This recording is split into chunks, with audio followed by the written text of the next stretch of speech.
It won't be until after the court issues its order. The court issues an order for me to convey him to Wichita Falls. I couldn't move him now at all because the order has not been issued.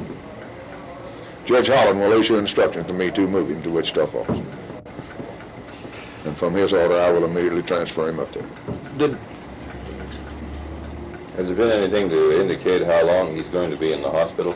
No, it has not, because when I left, they had not carried him up to his room yet.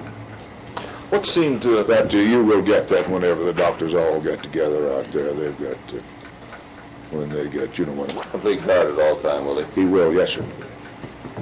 What are your security precautions out there now, Sheriff? Can you describe them to us? What, sir? Your security precautions now. My security precaution out there is simply that he has a room, and we have officers guarding that room.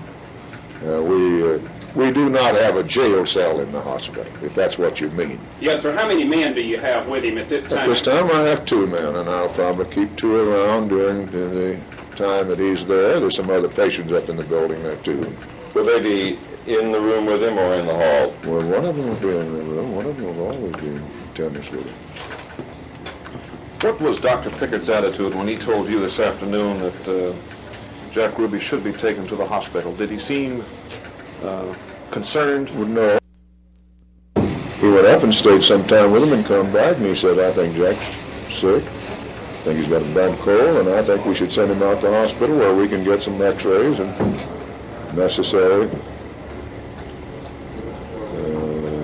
equipment to diagnose his illness. Did Dr. Pickard find anything that would indicate to him there might be a case of pneumonia? I didn't ask him. He said, I want you to take him to the hospital. He impressed me as a doctor, as a person who wanted to satisfy himself. It wasn't, he had looked at the man and he had found something there that made him want to satisfy himself of it. That was would be my way of thinking about it. We've examined him daily for the past 4 days, and he hasn't had any temperature on any occasion, and he has been coughing, this dry cough, non-productive.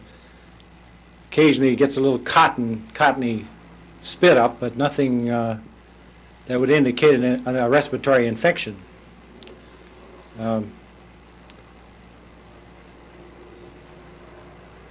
I think it's be of some interest to find out what the laboratory studies will show out at the hospital. In your own mind, how sick do you think he is then, Doctor? I don't think it's too serious at the present time, not any more than the common cold.